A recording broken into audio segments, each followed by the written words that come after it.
నమస్తే, welcome to our channel. Liquor స్కామ్లో చెవిరెడ్డి భాస్కర్ రెడ్డితో సహా సజ్జల శ్రీధర్ రెడ్డికి, వెంకటేష్ నాయుడుకి కూడా బెయిల్ వచ్చిన సంగతి మనకు తెలిసిందే. మరి బెయిల్ వచ్చిన అనంతరం మీడియాతో మాట్లాడుతూ చెవిరెడ్డి భాస్కర్ రెడ్డి చంద్రబాబు నాయుడు గారి పైన కొన్ని కీలక కామెంట్స్ చేశారు. తన సొంత నియోజకవర్గం నుంచి నేను పోటీ చేసి గెలిచాను కాబట్టే నా పైన కక్షపూరితంగా వ్యవహరిస్తున్నారని, 2014-19 మధ్య కూడా ఈ విధంగానే చేశారని, 72 కేసులు పెట్టారని ఆయన వాపోతున్నారు. అంతేకాకుండా ఇప్పటికీ కక్ష రాజకీయాలు చేస్తున్నారు అంటూ చేస్తున్నటువంటి చెవిరెడ్డి చేస్తున్నటువంటి కామెంట్స్ని ఏ విధంగా చూడాలి తెలుసుకునే ప్రయత్నం చేద్దాం. దీన్ని విశ్లేషించడానికి మనతో పాటుగా ఉన్నారు సీనియర్ జర్నలిస్ట్ దుర్గకుమార్ గారు. నమస్తే సార్. నమస్తే అమ్మ శ్రావణి, మన వీక్షకులు. చెవిరెడ్డి భాస్కర్ రెడ్డి బెయిల్పై విడుదల అయిన తర్వాత మీడియాతో మాట్లాడుతూ కొన్ని సెన్సేషనల్ కామెంట్స్ చేశారు సార్. బహుశా మీరు కూడా చూసే ఉంటారు. చంద్రబాబు నాయుడు గారు తన పైన కక్ష రాజకీయాలు చేస్తున్నారని, 2014-19 మధ్య కూడా ఈ విధంగానే కక్ష రాజకీయాలు చేసి బస్సుల్లో తన కింద కూర్చోబెట్టి మరి తిప్పారని, ఇప్పుడు కూడా ఈ అక్రమ లిక్కర్ కేసు పెట్టి అరెస్ట్ చేశారు, అందుకే 226 రోజుల పాటు తనని అక్రమంగా జైల్లో ఉంచారని చెప్పి ఆయన చెప్తున్నారు. ఈ కామెంట్స్ని ఎలా చూడాలంటారు? మీరు అన్నట్టు చెవిరెడ్డి భాస్కర్ రెడ్డి ఎప్పుడు సెన్సేషనల్ మనిషి అన్నమ్మా. ఇప్పుడు ఆయనతో ఎవరు బలవంతంగా నేరాలు అయితే చేయించలేరు. ఆయన సహజ ప్రవృత్తి నేరాలు చేయటం. ఆ ప్రవృత్తి ప్రకారం నేరాలు చేసినప్పుడు శాసనసభ్యుడైనా ఇంకొకళ్ళైనా పార్లమెంట్ సభ్యుడైనా కూడా కేసులు నమోదవటం సహజం. ఇప్పుడు చేసేవన్నీ చట్టవిరుద్ధమైనటువంటి కార్యక్రమాలు అయినప్పుడు నిన్ను బలవంతంగా ఎవరు చేయించగలుగుతారు? ఒక శాసనసభ్యుడి చేత నువ్వు వైసీపీలో ఇంత పెద్ద నాయకుడివి, నువ్వు లిక్కర్ స్కామ్లో ఇంత పెద్ద పాత్ర పోషించింది, రోజు చంద్రబాబు నాయుడు గారిని వెనకాలండి ఏ నియోజకవర్గానికి ఎన్నెన్ని అట్టపెట్టెలు డబ్బులు పంపమన్నాడు, ఎన్ని వెహికల్స్ ఎక్కడెక్కడ పంపమని అని పురమాయించాడు. నీకు పురమాయించింది ఎవరు? ఆ గొడవని ఇన్ఛార్జిగా ఇచ్చింది ఎవరు? ఆ బాధ్యతలు ఇచ్చింది ఎవరు? జగన్మోహన్ రెడ్డి ఇచ్చాడు, నువ్వు చేసావు. అంతేగాని చంద్రబాబు నాయుడు గారికి నీకు ఏం సంబంధం? చంద్రబాబు నాయుడు గారు దాదాపు ఒక 30 ఏళ్ల క్రితమే చంద్రగిరి నియోజకవర్గం నుంచి కుప్పం నియోజకవర్గానికి మారాడు. ఇప్పుడు ఆయన చిత్తూరు జిల్లాలో ఏ ప్రాంతం నుంచి అయినా పోటీ చేసి గెలవగలిగిన శక్తి ఉంది. మొన్న 24 ఎలక్షన్లో మేము ఎట్టి పరిస్థితుల్లోనూ చంద్రబాబు నాయుడు గారిని గెలవనివ్వనని నీతో సహా మీ పార్టీ నాయకులు పెద్దలందరూ కూడా సవాల్ ఇసిరారు. మీరు వెళ్ళి కూర్చున్నారు. కుప్పంలో ఎన్ని అరాచకాలు చేయాలో చేశారు. ఈవెన్ ఆ శాసనసభ్యుడిగా ఉన్న చంద్రబాబు నాయుడు గారు అపోజిషన్ లీడర్గా ఉన్నా కూడా సొంత నియోజకవర్గానికి వెళ్ళకుండా పోలీసుల చేత పహారా కాయించి అరాచక శక్తులు, అసాంఘిక శక్తులతో దాడులు చేయించి రానివ్వకుండా చేశారు. ఆయన్ని భౌతికంగా నియోజకవర్గంలోకి రాకుండా ఆపుతారు, కానీ ఆయనకి ప్రజల్లో ఉన్నటువంటి అభిమానాన్ని మీరు ఏమన్నా తీసేయగలిగారా? తర్వాత ఇప్పుడు కొడాలి నాని చంద్రబాబు నాయుడు గారిని కనుక కుప్పంలో ఓడించలేకపోతే నేను ఆయన షూస్ తుడిచి బతుకుతాను, అక్కడే కూర్చుంటాను, షూ ర్యాక్ దగ్గరే కూర్చుంటాను అన్నాడు. కూర్చున్నాడా? కూర్చోలేదు కదా. లేదా చంద్రబాబు నాయుడు గారు గుర్తు చేశాడా? ఏమయ్యా కొడాలి నాని, నా షూస్ తుడుస్తానన్నావు కదా, నువ్వు రా తుడు అన్న ఇప్పుడన్నా అన్నాడా? కక్ష సాధింపు ఆయనకి ఎందుకు ఉంటుంది? ఇలాంటి వాళ్ళు ఇప్పుడు ఒక ఏనుగు వెళ్తుంటే అనేక కుక్కలు మొరుగుతూ ఉంటాయి. ప్రతి కుక్కకి ఏనుగు సమాధానం చెప్పి వెళ్తే ఏనుగు దాని గమ్యానికి అది చేరుతుందా? దానికి ఏమైనా విలువ ఉంటుందా? ప్రతి కుక్క మొరిగినప్పుడు అలా వెనక్కి తిరిగితే. కాబట్టి చంద్రబాబు నాయుడు గారు చంద్రగిరి నియోజకవర్గం నాది అని ఎప్పుడన్నా రిజర్వ్ చేసుకుని ఇక్కడి నుంచి ఎవరో పోటీ చేయొద్దని ఏమన్నా చెప్పాడా? ఎప్పుడైతే వాళ్ళ తమ్ముడు రామ్మూర్తి నాయుడు గారికి అక్కడ ఆరోగ్యం బాగోక రాజకీయాల నుంచి విరమించుకున్నాడో తను వారసులు ఎవరు చంద్రగిరి నుంచి పోటీ చేయాలనేమి ఆయన కోరుకోలేదు కదా. ఆయన పుట్టిన ఊరు చంద్రగిరి నియోజకవర్గంలో ఉన్నమాట వాస్తవం. కానీ ఆయనకి చిత్తూరు జిల్లాలో, ఉమ్మడి చిత్తూరు జిల్లాలో అన్ని నియోజకవర్గాల్లోనూ సమానమైనటువంటి ప్రజాదరణ ఉన్నమాట వాస్తవం.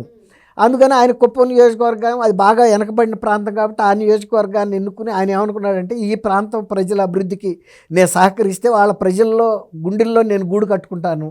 కాబట్టి ఎక్కడైనా ఒకటే. ఇప్పుడు యూరుడికి ఈత నేర్చిన వాడికి లోతుతో పని ఏముంది? ఈత వస్తే సముద్రంలో అయినా ఈదొచ్చు, నదిలో అయినా ఈదొచ్చు. అట్లా ప్రజాదరణ పొందగలిగిన వ్యక్తి ఎక్కడైనా ప్రజల నుంచి రంజింపజేయగలడు. ఇప్పుడు లోకేష్ గారు మంగళగిరి నియోజకవర్గంలో పుట్టాడా, పెరిగాడా? ఆయన మరి అక్కడ ప్రజలతో మమేకమయ్యాడు, ప్రజలు ఆయన కోరుకున్నారు, గెలిచాడు కదా. అట్లా ఆయనేమి ఆ నియోజకవర్గంలో పలానాళ్ళు పోటీ చేసి గెలిచారని కక్ష పెంచుకోవాల్సిన అవసరం లేదు. నువ్వు కాబట్టి ఇంకొకళ్ళైనా పోటీ చేస్తారు, గెలుస్తారు. ఎవరు గెలిచినా ఆ ప్రాంతం బాగుండాలని కోరుకునే వ్యక్తే తప్ప ఆ ప్రాంతంలో గెలిచిన వ్యక్తి చేసినటువంటి నేరాలన్నీ ఆయనేమి కప్పిపుచ్చలేడు. నువ్వు చేసిన నేరాల మీద నీకు కేసులు పడితే చంద్రబాబు నాయుడు గారు ఎలా బాధ్యుడవుతాడు? సొంత పిల్లలు చేసిన నేరాలను కూడా ఏ మంత్రి కూడా కప్పిపుచ్చలేడు. చట్టం చట్టమే. అట్లాంటప్పుడు ఈయన జైల్లోంచి బయటకు వచ్చి ఇప్పుడు నేను ఈ డబ్బులు పంపటంలోనూ లేకపోతే ఈ లిక్కర్ కుంభకోణంలో చంద్రబాబు నాయుడు గారే నన్ను ఇరికిచ్చాడంటే చంద్రబాబు నాయుడు గారు ఇరికించడానికి నీకు విఘ్నత లేదా? నీకెంత రాజకీయ పలుకుబడి ఉంది ఆ ప్రాంతంలో, తిరుపతి ప్రాంతంలోనూ. తర్వాత నువ్వు మొత్తం ఆంధ్రప్రదేశ్లో ఏ అభ్యర్థులకి ఎంతెంత డబ్బులు పంపాలో నియంత్రించిన వ్యక్తివి, ఏ రూట్లో ఏ వెహికల్ ఎప్పుడు వదలాలో ఒక కంట్రోలర్ లాగా డబ్బుల్ని పంచిపెట్టిన వ్యక్తివి. చంద్రబాబు నాయుడు గారి మూలాన నేను ఇందులో చిక్కుకున్నానంటే ఏంటి? ఇప్పుడు ఆయన కానీ వెంకటేష్ నాయుడు కానీ 226 రోజులు అయింది వాళ్ళు అరెస్ట్ అయ్యి. అప్పటి నుంచి అన్ని బెయిల్ పిటిషన్లు అన్ని కోర్టుల్లో వేశారు. ఇప్పుడుకొచ్చింది. వచ్చినందుకు సంతోషమే. ఇప్పుడు నిన్నేమి ఆ నేరంతోనే ఉరియాలని ఎవరు కోరుకోరు, లేకపోతే చిరకాలం జైల్లో ఉంచాలని ఎవరు కోరుకోరు. సహజంగా ఏదో ఒక టైంలో బెయిల్ వస్తుంది. అట్లాగే దాంట్లో ఇంకొక వ్యక్తి కూడా సజ్జల శ్రీధర్ రెడ్డికి 280 రోజుల తర్వాత వచ్చింది. వీళ్ళకన్నా ముందు అరెస్ట్ అయ్యాడు అతను కూడా ఒక డిస్టిలరీ ఓనరు. ఇక్కడ ఇంకో అంశం, ఇప్పుడు సజ్జల శ్రీధర్ రెడ్డి వెంకటేష్ నాయుడు మీద ఎవరికి కక్ష ఉంది? చంద్రబాబు నాయుడుకి ఏమన్నా వాళ్ళు శత్రువులా? నువ్వేమన్నా శత్రువువా? లేకపోతే మీ ఇద్దరికి ఏమన్నా ఎంచుకునే పంచుకునే ఏమన్నా ఉన్నాయా? ఈ స్టేట్మెంట్ మీద కొంతమంది కొన్ని రకాలుగా చెప్తున్నారు సార్. నిజంగా చంద్రబాబు నాయుడు గారు కక్ష రాజకీయాలే చేస్తే కనుక ఫస్ట్ కొడాలి నాని, పేర్ని నాని ఇటువంటి వాళ్ళపైన యాక్షన్ తీసుకునేవారు మీకన్నా ముందు కూడా అంటూ వాళ్ళు చేస్తున్నటువంటి కామెంట్స్ని ఏ విధంగా చూడాలంటే? అదే అన్న, చంద్రబాబు నాయుడు గారు ఇప్పటికి ఇది కాకుండా 3 సార్లు ముఖ్యమంత్రిగా చేశారు. ఆయన జాతీయ స్థాయి రాజకీయాల్లో కూడా అనేక కీలక బాధ్యతలు చేశాడు. వాజ్పేయి గారు ప్రధానమంత్రి అవటంలో కానీ, అబ్దుల్ కలాం ఆజాద్ గారు రాష్ట్రపతి అవటంలో కానీ అలాంటి అనేక కీలక నిర్ణయాల్లో ఆయనే మొదటి ఇది తీసుకున్న వ్యక్తి. వాజ్పేయి గారు కూడా, అద్వానీ గారు కానీ కూడా మెచ్చుకునేవాళ్ళు. ఒక విశ్వసనీయమైన స్నేహితుడు, రాజకీయ పార్ట్నర్ అంటే చంద్రబాబు నాయుడు గారు అని. అలాంటి వ్యక్తికి ఈయన కితాబు అక్కర్లేదు కదా.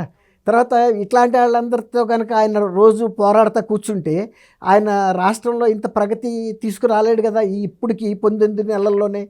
కాబట్టి ఆయన ఎప్పుడు డెవలప్మెంట్ మీద కాన్సన్ట్రేట్ చేస్తారు. అంతేగాని ఎవరో ఏమన్నారు, అప్పుడేమన్నారు, ఇప్పుడేమన్నారని ఆయన ఎన్ని పట్టించుకోడు. ఇప్పుడు చంద్రగిరిలో నేను ఎమ్మెల్యేగా గెలిచా కాబట్టి నా మీద కక్ష పెంచుకున్నాడు. చంద్రగిరి నుంచి నువ్వేగా చాలామంది గెలిచారు ఆ నియోజకవర్గం వదిలిపెట్టిన తర్వాత. గల్లా అరుణ్ గారు కూడా గెలిచింది. ఆమె కూడా కాంగ్రెస్ తరఫున గెలిచింది. ఆమెని వాళ్ళ అబ్బాయి కూడా తెలుగుదేశంలో చేరి ఎంపీ కూడా గల్లా జయదేవ్. అట్లాగే ఇప్పుడు రాజకీయాల్లో ఎవరైనా కలిసి వచ్చే వాళ్ళని కలుపుకెళ్ళిపోతాడు. లేదు ఇతర ఆయన కూడా ఒకప్పుడు కాంగ్రెస్ పార్టీ నుంచి వచ్చిన ఆయన వ్యక్తే కదా. అందువల్ల కాంగ్రెస్లో ఉండాలంతా నాకు ఆగరపు శత్రువులని ఏ పార్టీని అనుకోడు, కాంగ్రెస్ వాళ్ళని అసలు అనుకోడు. కాబట్టి ఈయన తను చేసిన తప్పుల్ని కప్పిపుచ్చుకోవడానికి కొబ్బరి చెట్టు ఎందుకు ఎక్కావురా అంటే దూడ మేతకు అన్నట్టు, కొబ్బరి చెట్టు మీద దూడ మేత ఉంటుందా? నువ్వు కొబ్బరికాయల కోసం ఎక్కావు, అది చెప్పు. దూడ మేత కింద ఉంటుంది, అంత మాత్రం ఎవరికి తెలీదు. కాబట్టి అంటే ఒక సీనియర్ లీడర్గా ఉన్న చెవిరెడ్డి భాస్కర్ రెడ్డి ఇట్లాంటి మతిలేని మాటలు మాట్లాడటం మంచిగా అనిపించదు. ఎస్, నేను ఈ లిక్కర్ కుంభకోణంలో నా పాత్ర లేదు, నేను ప్రూవ్ చేసుకుంటానంటే వేరే మాట. లేదు, నేను జగన్మోహన్ రెడ్డి గారు ఆదేశం మేరకు చేశాను, ఆయన ఆదేశం మేరకు చేశా కాబట్టి ఎటువంటి శిక్షణైనా నేను ఆనందంగా స్వీకరిస్తాను అని చెబితే అదొక రకం. ఎందుకంటే ఇప్పటికీ కొంతమంది చెబుతున్నారు ఆయన తప్పు ఇచ్చినా రైట్ చేసినా ఆయన ఫాలో అవుతామని. అట్లా చెప్పాలి. కానీ చంద్రబాబు నాయుడు గారికి నువ్వు లిక్కర్ కేసుకి ఏం సంబంధం? అవును కదా. అట్లాగే శ్రీధర్ రెడ్డి ఆయన ఒక డిస్టిలరీ ఓనరు. అట్లాగే ఈ వెంకటేష్ నాయుడు డబ్బులు లెక్కలు పెట్టడం, ఇవన్నీ ట్రాన్స్పోర్ట్ చేయటం, అవన్నీ వీడియోలు కూడా వచ్చినాయి. అట్లాగే తను ఇటువంటి మాటలు మాట్లాడటం కన్నా వాస్తవాలు. ఇప్పుడు సజ్జల రామకృష్ణారెడ్డి కనుక ఈ చంద్రబాబు నాయుడు గారు కల్తీ నేతి విషయంలో తప్పుడు మాట్లాడాడు, ఆయన క్షమాపణ చెప్పాలంటే అందులో కల్తీ లేదా? నెయ్యి ఉందని అక్కడన్నా రిపోర్ట్లో వచ్చిందా? ఆయన కూడా నెయ్యి లేదనే కదా చెప్పాడు.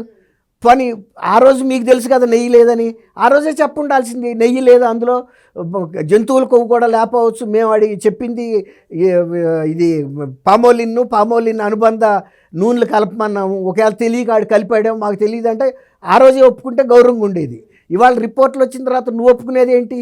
ఇవాళ మళ్ళీ దీనికి చంద్రబాబు నాయుడు గారు క్షమాపణ చెప్పమంటాడు. చేసిన తప్పు నువ్వు ఆయన క్షమాపణ చెప్పాలా? ప్రజలకు తెలుసు ఎవరికి శిక్ష వేయాలో. అందుకే ప్రజలు వేశారు, ఇంకొకసారి కూడా వేస్తారు.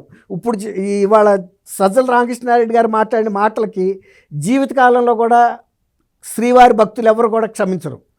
చేసిన తప్పు ఒప్పుకోకపోగా ఇంకొకళ్ళ మీద నెట్టడానికి ప్రయత్నిస్తున్నాడు. నువ్వు అక్కడేమో అపచారం చేసావు, దేవుడికి భక్తుల్ని వంచావు, తప్పుని తీసుకెళ్ళి మళ్ళీ చంద్రబాబు నాయుడు గారికి రుద్దుతున్నావు. అంత ప్రజల అమాయకులా, భక్తుల అమాయకులా? కాబట్టి 2029కి కూడా శిక్షకి రెడీ చేసుకున్నారు ఇవాళ సజ్జల రామకృష్ణారెడ్డి గారి ప్రెస్ కాన్ఫరెన్స్ ద్వారా. మరో అంశంతో మళ్ళీ కలుద్దాం. Thank you sir. Thank you అమ్మ శ్రావణి, మన వీక్షకులు.